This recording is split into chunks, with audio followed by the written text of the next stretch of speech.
1941년 스페인, 독일 장교들과 함께 내리는 한 프랑스의 여성. 그녀는 스페인에서 영국 대사와 접촉을 시도한다. 목적은 영국의 총리인 윈스턴 처칠에게 메시지를 전달하기 위해서. 코드명 웨스민스터, 이름 코코 샤넬.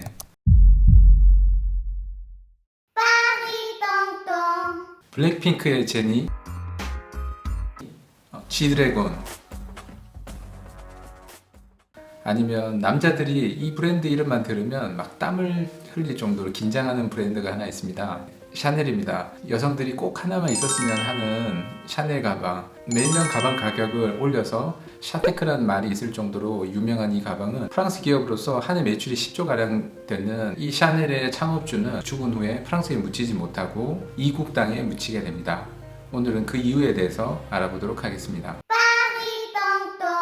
가브리엘 샤넬, 1883년 프랑스 시골에서 태어나 엄마가 폐병으로 죽은 후에 그녀가 12살이 되던 해에 주정뱅이 아버지가 다른 자매와 함께 인근 수도원에 버리고 떠나버리게 됩니다. 어린 시절 7년 동안 자의반 타의반으로 바느질과 재봉틀을 배우게 되고, 당시 수녀들이 입었던 검은색과 흰옷이 섞인 옷차림은 성당의 스테인글라스와 함께 이후 디자이너 샤넬에게 큰 밑거름이 됩니다. 어릴 적 샤넬은 엄격하고 지루한 수녀원 생활 속에서 자신의 끼를 숨기지 못하고 매일 저녁 몰래 캬바레로 도망가 보조 가수로 노래를 부르게 되는데요. 이 당시 그녀가 주로 부르던 노래가 코코리코. 코코리코는 한국에서는 닭울음 소리를 꽃기어라고 하는데 프랑스에서는 닭울음 소리를 꼬꼬르키어라고 쓰게 됩니다. 또한 그 당시에 많이 불렀던 노래가 키아 뷰 코코라는 노래가 있습니다.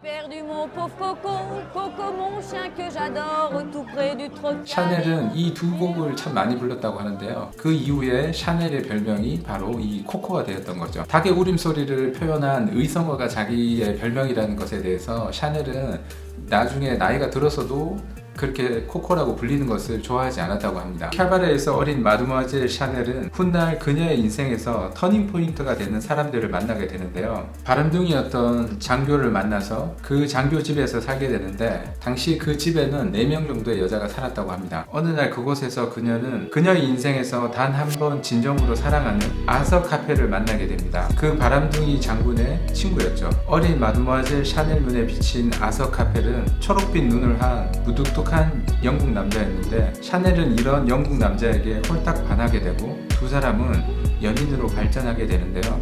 이 당시 카펠의 애칭이 보이였는데 오늘날에도 샤넬 가방에서 그 애칭을 볼 수 있죠. 지금 보시는 것이 바로 그 보이 가방입니다. 샤넬은 어릴 적 배운 재봉 기술로 자신의 옷과 모자를 손수 만들어서 입었다고 하는데요. 그런 샤넬의 재능을 알아본 아서 카펠은 그녀에게 투자를 하게 됩니다. 당시 석탄 사업으로 큰 돈을 번 사업가여서 재정적으로 여유가 있던 아서 카펠은 샤넬에게 은행에서 돈을 빌릴 수 있도록 보증을 서주게 되고 그녀의 첫 매장을 오픈하는데 큰 힘이 되게 됩니다. 당시 샤넬이 디자인한 모자는 기존의 프랑스 파리 귀족들이 쓰던 창이 크고 깃털이 달린 그런 형태의 모자가 아니고 굉장히 심플하고 또 활동성이 있는 모자여서 파리에 살고 있던 패션 피플에게 가장 핫한 아이템이 돼버리고 맙니다. 첫 번째 성공을 바탕으로 아서 카펠은 샤넬에게 두 번째 매장을 제안하게 되는데요. 파리 북부에 있는 휴양 도시인 도빌이었습니다. 당시 도빌은 영국과 러시아, 독일에서 넘어온 귀족들이 휴양을 많이 하던 굉장히 유명한 휴양 도시였는데요. 이곳에서 샤넬은 자기의 첫 번째 옷을 파는 매장을 열게 됩니다. 단순하고 심플하면서 활동적이어서 휴가를 왔던 유럽의 많은 귀족들이 샤넬의 옷에 매료되고 말죠. 그로부터 얼마 후 1914년 1차 세계대전이 벌어지게 됐고, 전쟁 기간 동안 샤넬의 매장은 문을 닫게 됩니다. 전쟁이 끝나고 1921년 샤넬은 러시아 황실에서 조향사로 일했던 에네스트 보우를 만나게 됩니다. 훌륭한 조향사였고 향수 사업을 함께 시작하게 됩니다. 어네스트 보우는 샤넬에게 10개의 향수 샘플을 가져오게 되는데요. 샤넬은 그 10개 중에 5번째의 향수에 매료가 되고 맙니다. 그래서 그 향수를 출시하게 되는데요. 5번째의 향수라고 해서 넘버 5라는 이름을 붙이게 되죠. 샤넬 넘버 5는 세계적으로도 가장 유명한 황수 중에 하나인데요. Well, you know, they ask you questions like, well, just an example, what do you wear to bed? You wear a pajama top, the bottoms of the pajamas are a nightgown, or so I say Chanel number 5. Because it's the truth.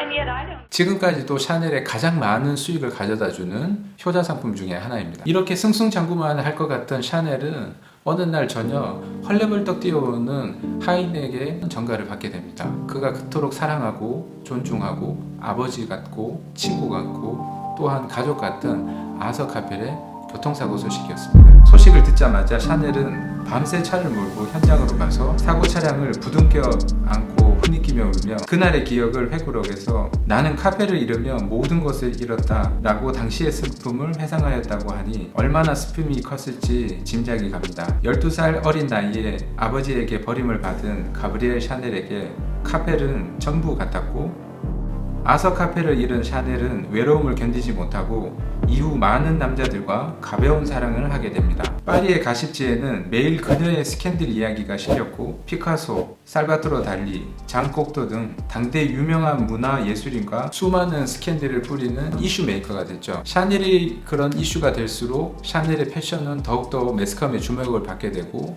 그러면 그럴수록 샤넬의 사업은 더욱더 확장돼가는 아마 우리가 아는 첫 번째 이슈 메이커가 샤넬이 아니었을까요? 그런 가벼운 만남은 그녀를 더욱더 외롭게 했고 몰핀이라는 마약에 점차적으로 중독되어 갔고 외로움을 일로 잊어보려 일을 하면 할수록 더욱더 외로움이 커가던 어느 날 1926년 그녀의 인생을 바꿔놓은 또 다른 남자를 만나게 되는데요. 영국 정계의 거물이자 은퇴한 정치인인 웨스민스터 대공이었습니다. 당시 영국에서 가장 부자로 파리에 사는 샤넬에게 수많은 꽃과 보석, 전용 기차까지 보내는 등 그녀를 사랑했고 이때 샤넬은 웨스트민스터 대공의 지인인 윈스터 처칠과도 교류를 하게 됩니다. 1945년 2차 세계대전이 열리고 독일이 프랑스 파리를 점령하면서 그녀가 묵었던 파리 방돔에 있는 리츠 호텔은 독일 정령군의 사령부 역할을 하게 됩니다. 그녀는 자연스럽게 독일 장교들과 어울리게 되고 스파츠 요원이었던 13살 연하 콘토폰 딩크라케와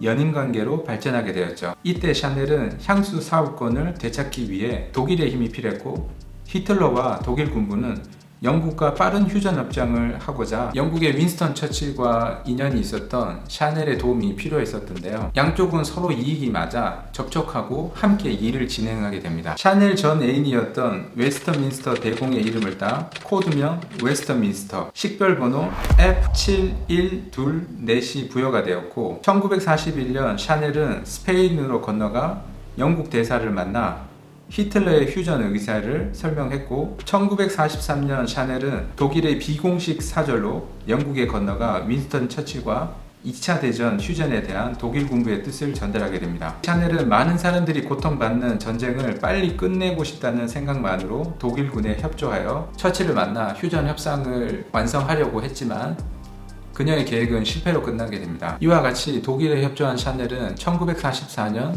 파리가 해방되면서 해방군의 포로로 잡히게 됩니다. 하지만 그녀는 당시 영국의 총리였던 윈스터 처칠 경이 샤넬이 체포된 지 1시간 만에 샤넬을 풀어줄 것을 명령을 하게 됩니다. 그렇게 풀려난 샤넬은 그 후로 샤넬은 파리를 떠나 9년간 스위스 제네바에서 망명생활을 하게 됩니다. 1952년 샤넬은 복귀 패션쇼를 파리에서 열지만 프랑스와 영국 언론은 나치의 부역자라며 차갑게 냉대하지만 바다 건너에 있는 뉴욕에서는 샤넬의 새로운 패션을 찬양하며 샤넬은 미국에서 화려하게 부활하게 됩니다. 존 F 케네디가 살해당했을 때 옆에 있던 자클린 케네디가 입었던 옷이 샤넬의 옷입니다. 그 후로 승승장구하던 샤넬은 1971년 1월 10일 그녀가 37년간 살았던 리츠 호텔 스위트룸에서 쓸쓸한 마지막을 맞이하게 됩니다. 프랑스는 그녀의 묘지를 프랑스에 만들어야 되는지 말 것인지에 대해서 정치인들과 또 패션계 인물들이 극렬하게 대립하며 싸우게 됩니다. 정치인들은 샤넬의 묘지를 프랑스에 둘 수 없다고 하였고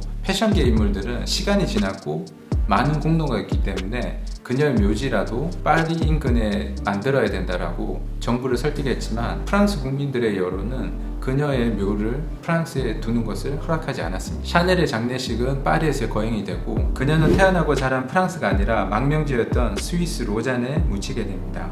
불행한 유년기 시절을 지나 아서 카펠이라는 이루지 못한 사랑을 하고 여성들을 가슴을 좋아오는 코르셋에서 해방을 시키고 최고로 성공한 삶을 살았으면서도 늘 외로웠던 그녀는 패션이라는 사랑을 찾았고 그 안에서 위대한 발자국을 세상에 남겨 오늘날 우리의 삶에도 많은 영향을 주고 있습니다. 패션은 벌레이자 나비이다.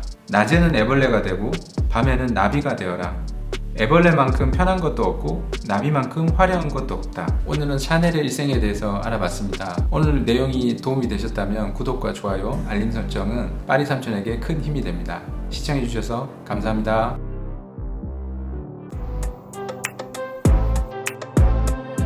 장단꾸러기 삼형제의 아빠, 프랑스의 파리에 살고 있는 파리 삼촌은 여러분에게 유럽 문화를 쉽게 알려드리는 친구가 되겠습니다.